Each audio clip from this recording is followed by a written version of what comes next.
It may sound a little bit unusual for an American, but I didn't get my first car or even my driver's license until I was in my early 20s. And the way that that ended up happening was, first we lived in Wales, Delafield, out in the countryside. We moved to Waukesha.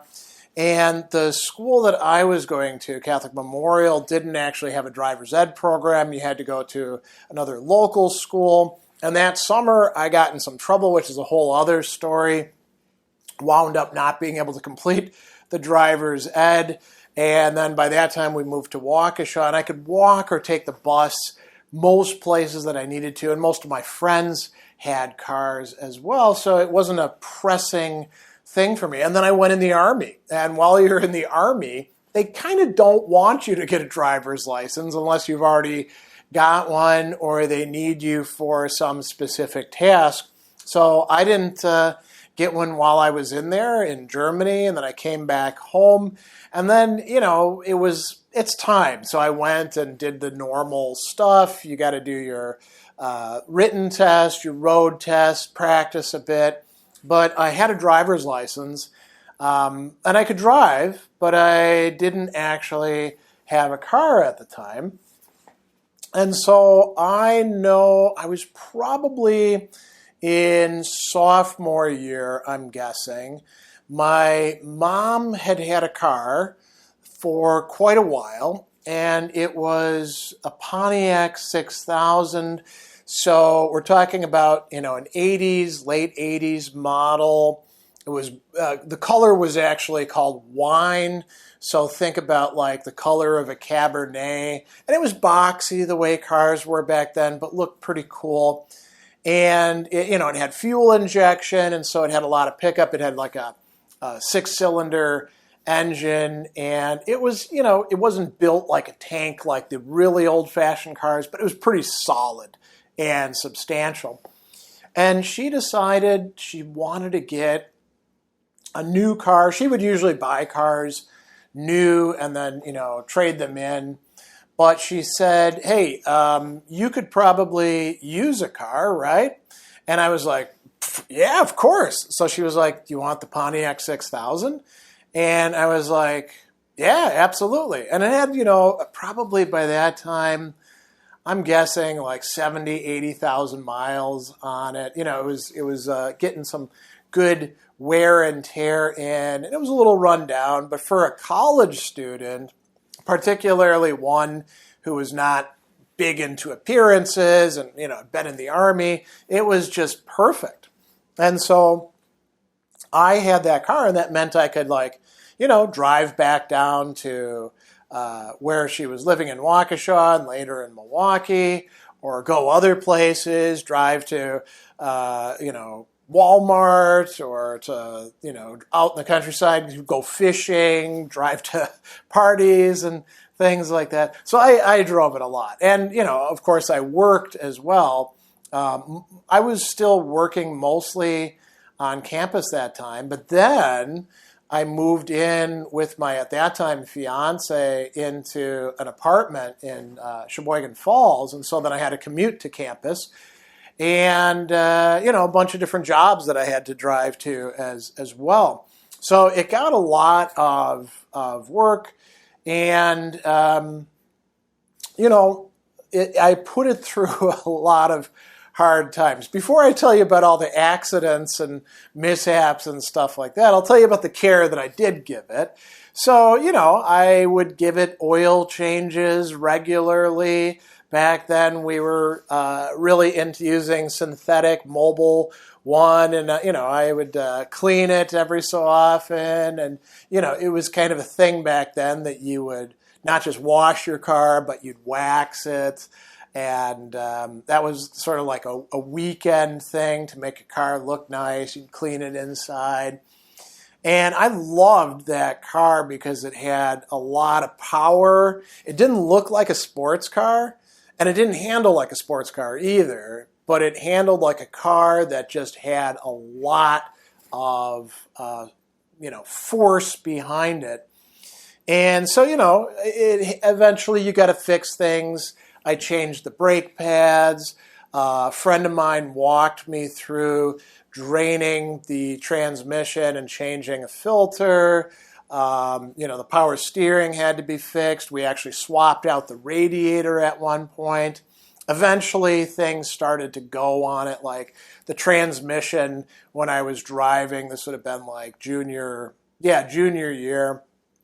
It kind of crapped out so it wouldn't come out of second gear. Although second gear would still get you pretty fast in that car. And so I had to get that fixed and all of that. And I was learning how to drive other things at the time. One of the jobs that I worked on, I had to learn how to drive a 2.5-ton truck, stick and all of that. So that was pretty good. And I remember as these things will often happen, the muffler, the coupling from the muffler eventually broke down, and the muffler actually fell off. So for a while I was driving it without any muffler. A muffler is what takes the noise that's coming out of the engine and the exhaust and muffles it. It makes it sound less noisy. I mean, some people put on special mufflers to make their cars sound weird. I'll tell you, without a muffler, that thing sounded like an armored personnel carrier. It was so loud, and so pretty soon I had to go and get a new muffler on it as well. But it was great. It handled well. I knew that I found out fairly quickly that it could take a collision. I had a couple fender benders here and there. One actually involved getting rear-ended by a truck, I think an F-150, and my car came out of it pretty good. So, that's a good measure. I also hit and killed 4 deer with it. So my college, Lakeland College, was out in the countryside, out in the middle of cornfields. It's listed as being in Sheboygan, but Sheboygan is like 11 miles away. The closest town to it is Howard's Grove, and that's 3 miles away. So this is actually quite a distance. And I was working second shift security at that time. And so I would have to drive back and forth in the dark. And I would be taking these, county roads. And, you're driving along pretty fast because you want to get home and it's cold, it's winter. And all of a sudden, I could see like a herd of deer just come out of the fields. And suddenly they're in front of my car. I didn't even put on the brakes or swerve or anything.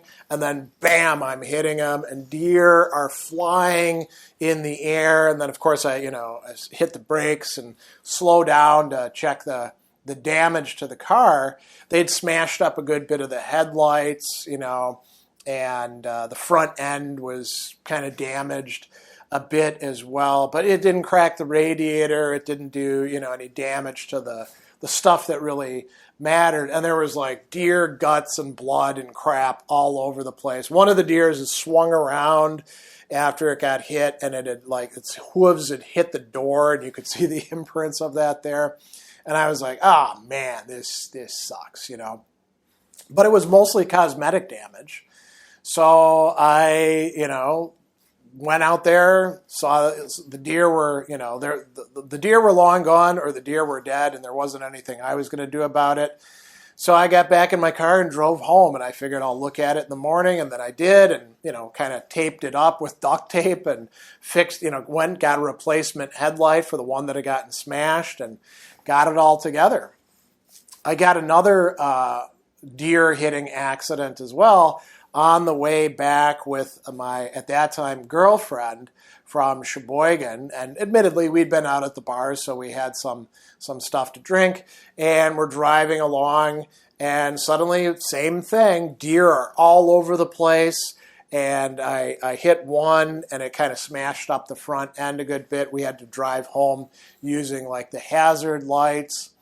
And we made on our way, and then, same deal. Had to sort of reconstruct the front, which was partly metal, partly plastic, rewire things a bit, but it worked decently.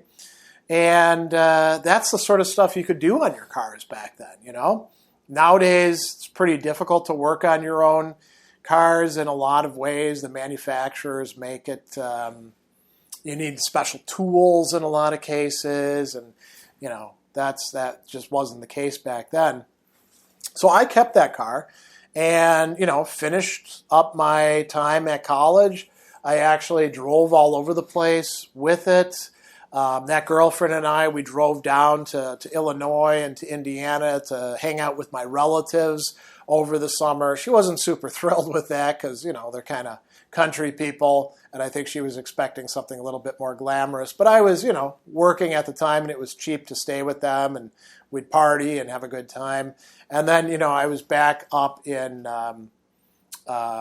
Franklin, and I had a job down in Sheboygan Falls that I've talked about in a previous video.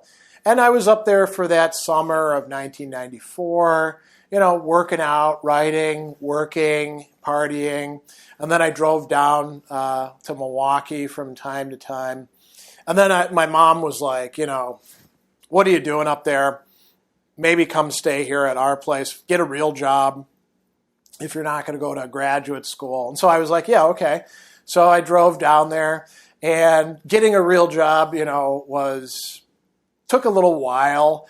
One of the things that I did do in that car was a courier service, driving all around Milwaukee with a paper map, dropping packages off at different places, blasting 9-inch nails out of my stereo, and parking in places, putting the hazards on, popping in, popping out. I remember that was quite a lot of fun. And then I found a little apartment on Farwell here in Milwaukee, and parking was always a pain in Milwaukee itself, just because of the way things were set up. It's still kind of a pain in the present day if you own a car. So in any case, that's when the story of that Pontiac 6000 is going to end. I was, by that time, dating another student who was up at the college, the Bulgarian, and I would go up and pick her up, and we'd drive down to Milwaukee, and she'd hang out at my place, or sometimes we'd get together with her friends and all that. And I was coming back one morning, like on a Monday, I think, from, near Sheboygan, Lakeland College, where she was living. And there's a really bad setup for a highway. There's still accidents that happen there all the time. And it was kind of rainy. And I remember I'm driving along and I'm thinking, oh, this is probably not good.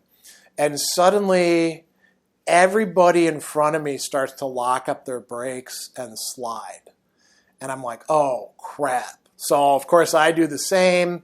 And what it was is there had been accidents there all day long, and there were cop cars with their lights flashing. So, of course, everybody comes around the curve faster than they should be, sees the lights, lock up their brakes, everybody starts sliding, and we're all going all over the place. And I ended up hitting the tow truck that was actually hauling one of the other cars from a previous accident there. The cops were almost basically like causing an accident. That was the tow truck drivers and the paramedics' point of view on it.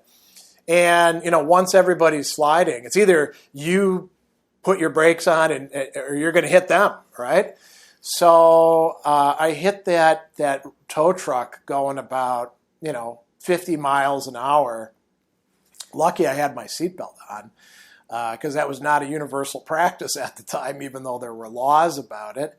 And that totaled my car. Swung around, wound up on the other side of the highway. Cops came out and checked, paramedics, and they were like, how are you doing? I was like, I don't know, my neck kind of hurts. And so they took me very quickly. They put me on a board, took me to the hospital, checked me out, and then they were like, you're fine. And then it was a question. My mom showed up, and I was like, well, we got to get my car, So we drove to the impound lot where, the police had, they must have been towing cars there all day long from that part of the highway. And we looked at it and we were like, no, this is not going to be fixable. There's so much damage to the front end. You know, like things were twisted in all different ways. The wheels are all screwed up. We didn't like go through a complete inventory of it, but we were like, I think this is going to be a total loss. And so then for quite a while, I did without a car, because where I was living in Milwaukee, I could easily walk to most of the places that I wanted to get to. You know, the grocery store, the downtown where I was working, and in a high-rise office building as a security guard, other places around there. And, I ended up dating somebody else who had a car, so it kind of wasn't an issue. Then I, moved down to Carbondale, Illinois, and I didn't really need a car down there either. So it was quite a while before I had another car.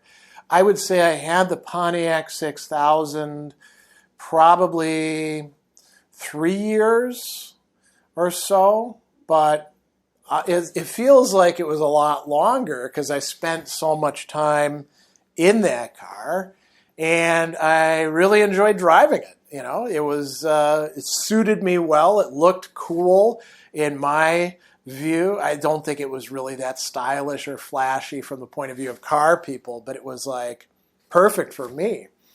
And so, it was kind of a cool experience, and it saw me through a lot, protected me when we had accidents.